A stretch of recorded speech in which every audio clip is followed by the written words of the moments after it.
Well, hello and welcome to the Hope Community Church vlog. My name is Matt and I lead a church in Wigston, Leicester called Hope Community Church.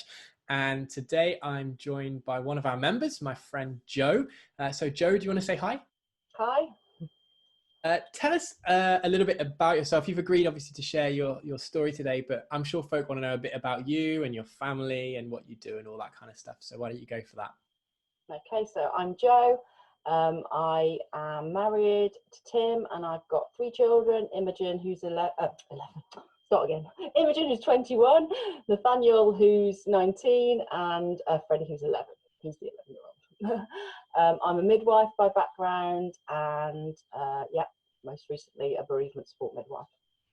Okay. Well, thank you for all you're doing in the current crisis. I'm sure everyone will want to thank you for that. We want to hear your story. So why don't you tell folk, what's your kind of background in terms of faith? Were you a churchgoer growing up? What was your relationship to faith as a youngster? So I had some influence as a child because my grandparents are both, all of them are Christians, both sets were Christians. My parents weren't particularly Christians, but I did have periods of time as a child that we went to church. Not so much, not because so much of my parents' faith so much, but we did go to church for periods of time. So I did have influence as a child growing up, from Christianity, but didn't have a relationship with God or anything like that. And you said to me before that though you decided you want to be a Christian as a teenager, but then decided that wasn't for you. Yeah, well, it's not quite as clear cut as that, but as a teenager, I chose to take myself to church, to Church of England Church, got myself baptised and confirmed in the Church of England faith, and went to church probably for about 3 or 4 years as a teenager. But a few things happened around that time. When I was about 16, I was very poorly, regularly with tonsillitis, and as that was all happening, my GCSE year, my grandpa was poorly as well at the time, and my main, thing at that time was that I was very poorly in bed with tonsillitis, and church. I got better for Easter Sunday. Went to church on Easter Sunday, and then got poorly again. And then my grandfather died a couple of days later, and that was the last time I went to church. I was quite angry with God at the time, and that's kind of where my journey went off in a different direction for a while. And that's an incredibly hard season, isn't it? And I think a lot of people kind of drift away from faith when life gets hard. And Yeah. so you were kind of just getting on with life. What was life like for you in that season when you weren't going to church? Well, things went from sort of bad to worse at that stage in my life. Very much away from. I went on to be quite poorly with an eating disorder, and lots of things happened at that time. Lots of sort of self-destructive behaviour and things that are quite painful to even think about now. But always looking back now, had a sense of, even though I was running from God, God still had his hand on my life the whole time.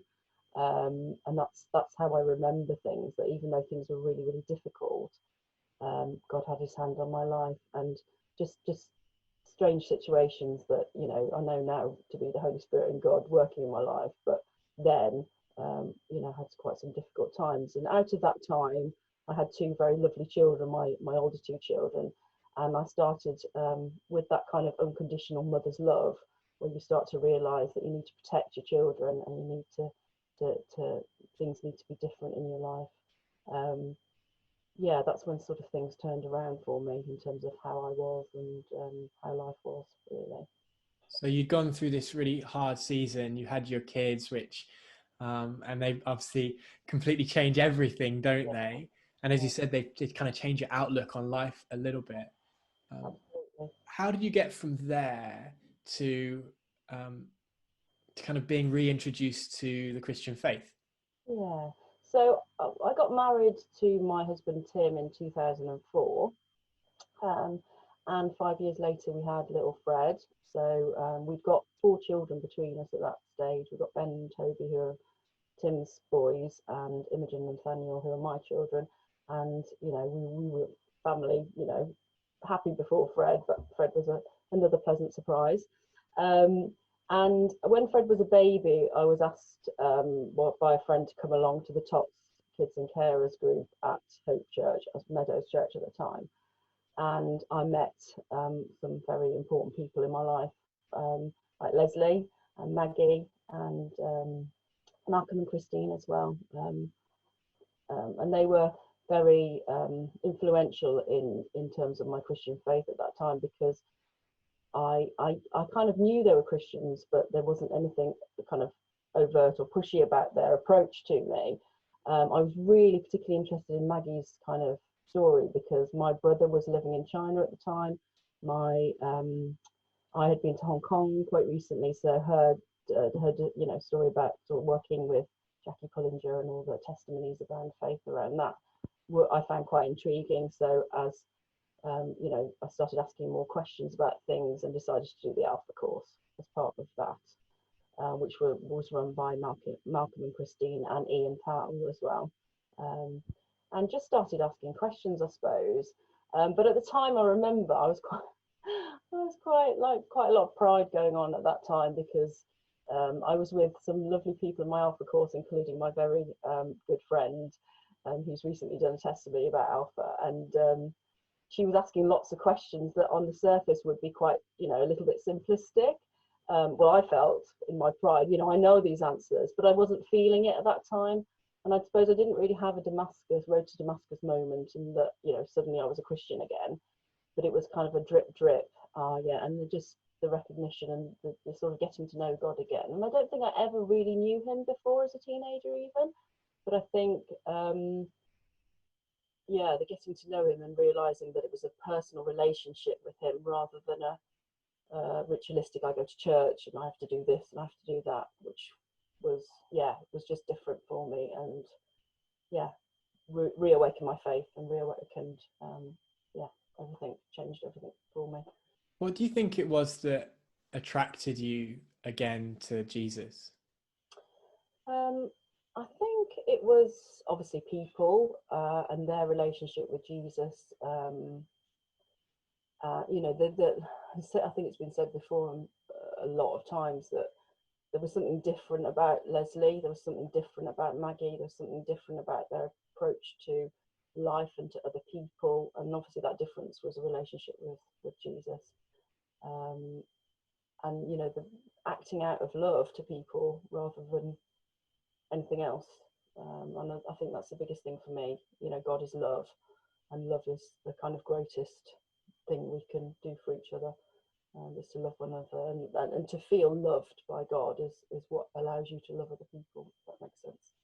Yeah, and I think that's something we've heard quite a lot from these stories, is people have just experienced the love of Christians, and they've gone, there's something different about them.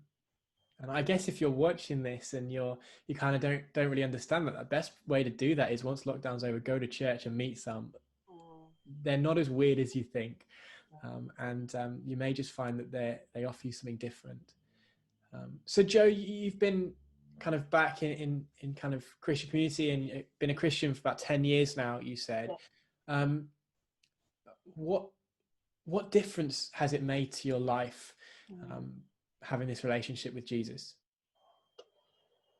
I think it's that knowledge that you're not just doing things on your own all the time. There's a hope, and there's a hope for your future, and there's a hope for the people around you as well, for their future.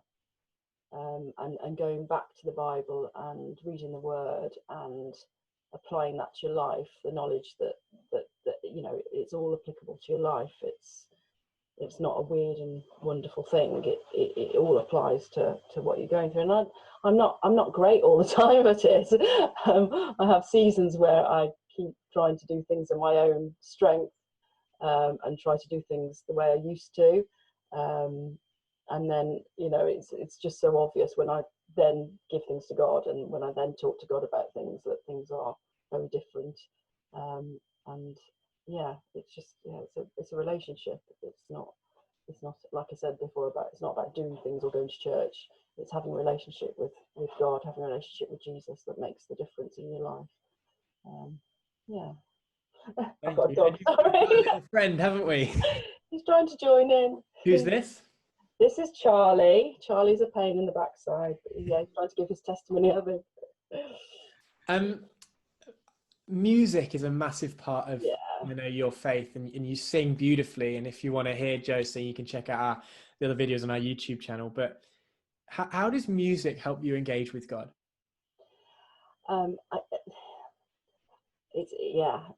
It's the main thing that helps me engage with God, to be honest. It's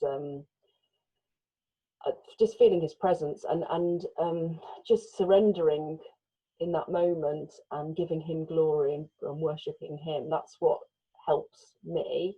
And music's always been a big part of my life. I've always loved singing, but I lost my voice. I lost my singing for quite a number of years during that time that I described earlier where I was sad. And I didn't join the worship team for the first long time when I first joined the church. And God kept nudging me in that direction, kept saying, you need to join the worship team. And I was like, yeah, no, a bit scared. And it's the freedom in worship. It's that centering back to him that I can't even describe what that feeling is like sometimes, but it's all consuming. Just makes you feel Amazing. like you're connected. Yeah, don't stop singing, Joe. And just before we say goodbye, there are going to be people watching who are kind of in the middle of that dark night of the soul that you've described, who maybe are engaging in self-destructive behavior patterns or whatever that might be. What advice would you want to give to them? They might be Christians, they might want nothing to do with faith, but what advice would you want to give them? To just reach out, I suppose, and just if they're not Christians, to reach out, to ask questions, to try and find out, if there's something in it for them that's gonna to help. I obviously, going through what I've been through, I feel really privileged to be able to have some understanding sometimes of what people are going through. And so as a Christian and as a person who's gone through things like that, I would want to reach out to them. So I would ask them to just take that little nervous step towards that. And as Christians, I suppose, if it's a Christian that's going through that, I would say it's difficult sometimes when you're a Christian to admit, and I've had periods of that as well, to admit that you haven't got everything together, because you don't want, you're thinking the pride in you or the fear in you is saying don't show that you've not got it all together, because you're supposed to be a Christian, so you're supposed to know how to do all of this. That's not how it works though, is it? So I would say, just take that little step, that little bit of courage to speak to somebody, to bring these things out of the dark. Somebody you trust, somebody, and just one person maybe, and just take it from there and ask them to pray with you. Prayer is amazing. Joe, thank you so much for sharing and being so open with us. I'm sure people find this really, really helpful. If you want to know more about some of the stuff Joe's been talking about, you can check us out on YouTube. We meet at 10:30 every Sunday, and on Facebook as well. Just search Hope Community Church Wigston and you'll find us. If you want to know more about Jackie Pullinger and what Hope was talking, what Joe was talking about, you can read the book Chasing the Dragon that Jackie's written. It's just fantastic. But Joe, thank you so much for being with us. And do you want to say goodbye? Goodbye. Thank you. Thanks for having me. Well, lovely to be with you guys, and I'm sure we'll see you again soon. Bye-bye.